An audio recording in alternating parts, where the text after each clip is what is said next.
ایک سلطنت کے ایک چھوٹے سے گاؤں آزاد پور کی کہانی ہے۔ اس گاؤں میں ایک غریب کسان رہتا تھا۔ اس کی زندگی مشکلوں سے بھری ہوئی تھی، لیکن وہ اپنے گھر والوں سے بہت پیار کرتا تھا۔ وہ روز کھیتوں میں کام کرتا، مگر جتنا کماتا وہ صرف گزارا کرنے کے لیے ہی کافی ہوتا۔ وہ چاہتا تھا کہ وہ شہر جائے اور اپنی زندگی کو بہتر کرے۔ ایک دن جب وہ کھیت میں زمین کھود رہا تھا، اچانک اس کے ہاتھ ایک چمکتی ہوئی چیز لگی۔ اس نے مٹی صاف کی تو وہ ایک خوبصورت قیمتی ہیرا تھا۔ کسان حیران رہ گیا۔ اس نے سوچا کہ اب وہ آخرکار شہر جائے گا اور اپنی زندگی اپنے گھر والوں کے لیے اور اپنے لیے بہتر کرے گا۔ وہ فوراً اس ہیرے کو گاؤں کے ایک سنیارے کے پاس لے گیا۔ سنیارے نے جب پتھر کو دیکھا تو اس کی آنکھیں کھلی کی کھلی رہ گئیں۔ یہ بہت قیمتی ہے، مگر میرے پاس اتنے پیسے نہیں کہ میں یہ خرید سکوں، سنیارے نے کہا۔ کسان کو لگا کہ شاید یہی موقع ہے اس کی زندگی بدلنے کا۔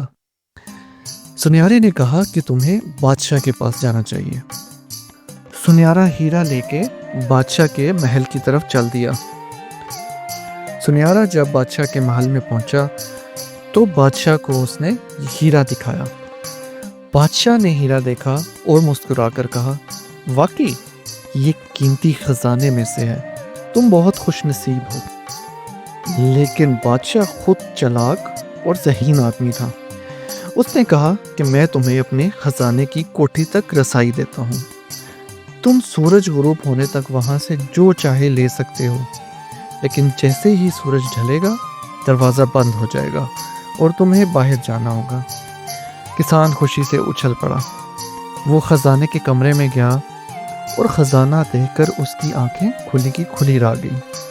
وہاں سونا، چاندی اور ہیرے ہر طرف بکھرے ہوئے تھے، لیکن ایک طرف ایک نرم و ملائم بستر بھی تھا۔ کسان نے سوچا ذرا سا آرام کر لوں، پھر سب سمیٹ لوں گا۔ جیسے ہی وہ لیٹا، نیند کی گہری وادی میں چلا گیا۔ جب آنکھ کھلی، سورج غروب ہو چکا تھا اور دروازہ بند کر دیا گیا۔